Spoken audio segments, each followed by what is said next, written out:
Until the last half of the 20th century, there was no such thing as fast food. Beginning in 1954 with a small hamburger restaurant in Malibu, California, Ray Kroc changed how Americans, and specifically American children, eat by creating McDonald's. The multi-billion-dollar leader of the fast food industry, Ray created a culture that was designed to allow everyone to enjoy tasty food at a cheap price. McDonald's rise to power was fast-tracked through advertising, a technique that McDonald's would become famous for worldwide. Kroc helped McDonald's do this, but at the heavy price of assisting in the increase of obesity rates. In 1978, the obesity rate started climbing until 1 out of every 5 people were obese. McDonald's helped cause the substantial increase in this worldwide issue. In 1940, Richard and Maurice McDonald started the restaurant called McDonald's. McDonald's was the first major fast food restaurant. The idea of fast food was an instant hit, which caused the restaurant to be very popular. In 1954, Ray Kroc became very interested in McDonald's and made a deal with the McDonald's brothers, which would allow him to franchise the restaurant all around the United States of America.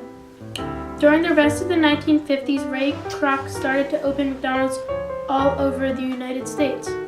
In 1961, the McDonald's brothers sold the franchise to Ray Kroc for $2.7 million. In the 1960s, McDonald's endured a phenomenal growth, which is partly because of the new golden arches installed. The 1960s and 70s was a time of growth and luxury for McDonald's, and ultimately the new image of McDonald's was a success.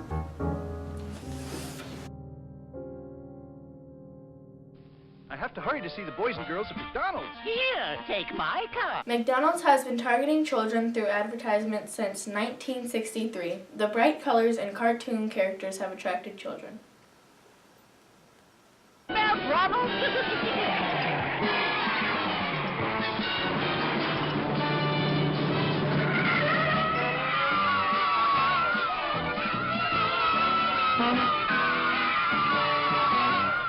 McDonald's put playgrounds with ball pits and slides inside the stores in an effort to draw children in.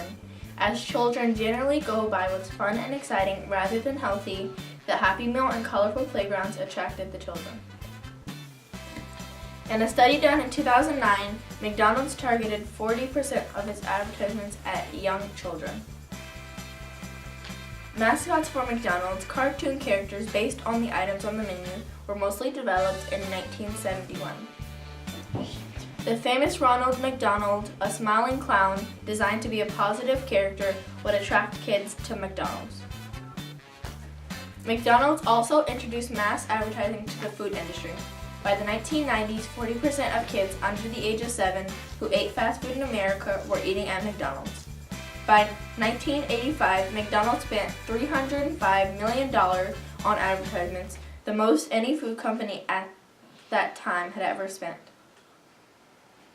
All beef patties, pickles, sauce, lettuce, cheese, and the pickles. No. Pickles, cheese, oh. Lettuce and onion, sesame, all seed bunch. I think they're describing a big...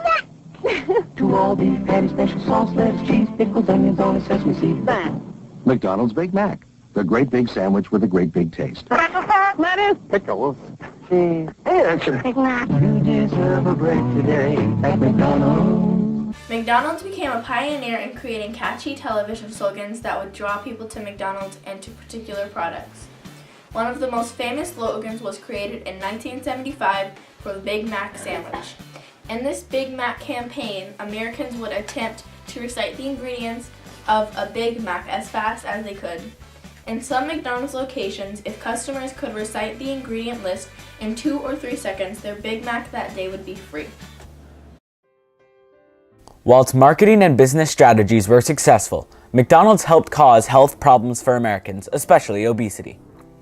McDonald's is the fast food leader with cheap, quickly delivered food that is marketed to children, which bears responsibility for the increase in calories Americans consume. Obesity itself is classified by having a body mass index, or BMI, of 30% or higher. Consumption of more calories, especially fat, necessarily leads to a higher BMI.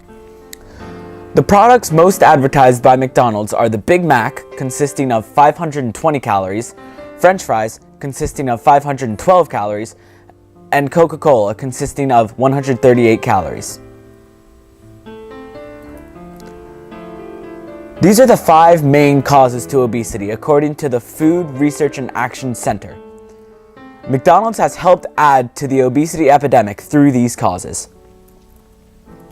McDonald's food products have significantly increased in size over time, which helps contribute to the obesity epidemic.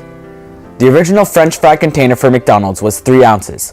In the 1990s, however, that size grew to a staggering 18 ounces. A McDonald's burger was originally 1/10 of a pound, but by the 1990s, the burger size was increased to a quarter pound. The food size increase has also led to the obesity rates increase. From 1974 to present day, obesity rates in children and teenagers almost tripled, and some believe that the size upgrade was partially responsible. In 2013, Dr. Andrew Bremer attended the McDonald's shareholders meeting in order to address how McDonald's affects obesity. It was here that Dr. Bremer showed his concern over the health in McDonald's food and in McDonald's advertising. However, the response he received from CEO of the corporation, Don Thompson, was less than encouraging. Thompson mentioned that the fruit smoothies were real. However, according to McDonald's online menu, the smoothie contains over 30 ingredients, not all of which are fruit, yogurt, and ice. So the current obesity rates in adults, over a third of adults in the United States are obese, and over a third of children and adolescents are either overweight or obese. So it is definitely a pressing issue. So speaking as an endocrinologist and a pediatrician and a father, fast food, and not McDonald's in particular, but all types of fast food, really have been associated with deleterious health outcomes. And so when there's advertisements of food products to children that make the children want to have them, then it becomes an issue. The dollar menu at McDonald's is a large contributor to McDonald's fame. It helps feed those who don't have the money to have store-bought food. However, discount menus like this are what help with the obesity problem caused by fast food because food on these items are less healthy. Furthermore, families who are in the middle class are less likely to have an obese child than those in lower income families. This is because middle class families can afford a better diet, causing their children to be healthier. Certainly when fast food restaurants started to evolve, they were a novelty. Most of the American public still ate their meals at home, and so going to McDonald's for a burger may have just been a once a week, once a month novel. I think again where I see from a negative health standpoint is that pendulum has swung so far the other way that now eating fast food type food for many has become the norm and not the exception. There are lots of societal pressures that make fast food very attractive, but then it also comes with a cost. These restaurants serve many energy-dense, nutrient-poor food at relatively low prices, claimed the Food Research and Action Center. Fast food consumption is associated with a diet high in calories and low in nutrients, and frequent consumption may lead to weight gain. In many respects, the children are the ones that request things from the parents. And quite possibly, parents may think something's not so bad if it's marketed as being very family friendly and child friendly.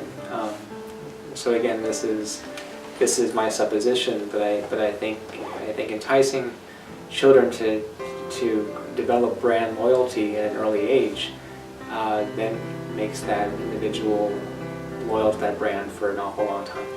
This is one thing that makes commercials targeting children so dangerous. They can strongly influence those who are unable to realize that they are being influenced.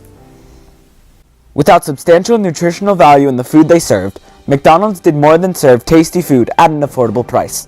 They helped create a recipe for an obesity problem that grew to epidemic proportions during the last half of the 20th century that would expand to present day.